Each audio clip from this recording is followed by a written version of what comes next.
Nakon završenih restauratorsko-konzervatorskih radova, kapitalno delo Paje Jovanovića Krunisanje cara Dušana preneto je u Narodni muzej, gde je danas 11. februara bilo izloženo. Izložba je otvorena u 12 časova, snimio sam određeni deo, međutim zbog prevelike gužve koju nisam očekivao nisam ostao do kraja. U nastavku pogledajte zabeleženo. Naime, poznato vam je svima da je ovo jedno od najmonumentalnijih dela srpskog slikarstva. Ovo je jedno antologijsko delo i svojevrsna patriotska ikona. Samo delo nastaje na samom kraju 19. veka i nastaje kao porudžbina tadašnje kraljevine Srbije, a za potrebe predstojeće izložbe u Parizu, koja je trebala da se održi 1900. godine. Sama država je čitavom ovom procesu pristupila onako vrlo odgovorno i posvećeno i organizovana je čak i jedna posebna komisija koja je potom uputila pozive svim eminentnim umetnicima tog doba. Jedan od razloga zbog kojih se ovom je pristupilo ovako pažljivo bila je i činjenica da, ako gledamo nekako hronološki, srpska kraljevina bila je relativno mlada. Naime, kraljevina je postala 1882. godine u novovekovnom periodu, dakle je to postojala nekih 15 godina, a nije prošlo eto ni 100 godina od prvog i drugog srpskog ustanka. I dakle, jednim ovakvim umetničkim delom trebalo je prikazati jedan istorijski kontinuitet, legitimitet ove države, sav ekonomski kulturni potencijal koje država ima. I naravno, 19.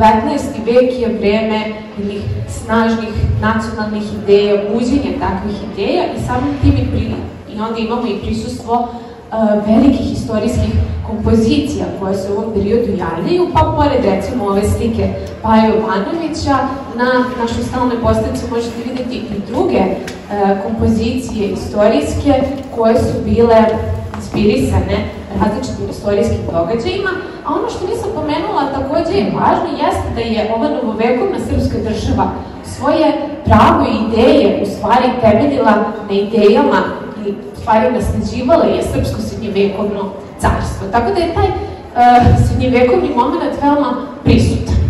Pa tu recimo imamo na našoj stalnoj postavci dela Đorđe Krstića, recimo Pad Stalaća, takođe Uroš Predić nam slika Svetog Savu, Sveti Sava blagosilje Srbije. Dakle, u takvim jednim okvirima Pavle Paja Jovanović odlučuje da prihvati poziv i posredstvom Srpske kraljevske akademije šalje svoj odgovor odboru i kaže da će da prihvati da napravi, naslika jednu monumentalnu kompoziciju i prvobitna ideja, odnosno naziv je bilo Krunisanje Stefana Dušana u Skoplju za cara Srba, Grka i Bugara 16. aprila 1346. godine. Dakle, jedan dugi naziv. 1345. godine kraljem samim Dušan odlučuje da se proglasi za cara. I nekoliko meseci kasnije u Skoplju na Vaskrs 16. aprila 1346. godine u prisustvu, naravno, velikih zvanica dolazi do samog čina krunisanja. Ali ono što je neposredno prethodilo krunisanju bilo je i uzdizanje do tadašnjeg srpskog arhijepiskopa Joannikija na rang patrijarha. I Joannikija takođe predstavljen ovde. Naime, jasno vam je da duhovna i svetovna vlast moraju prosto biti na istom nivou, pa država nije mogla biti carstvo, a da u isto vreme crkva bude na nivou arhijepiskopije, tako da je ona morala postati patrijaršija. Malo kasnije sam posetio izložbu u Galeriji Akademije, kolekcija Kao ogledalo. Evo, možete pogledati kratki snimak.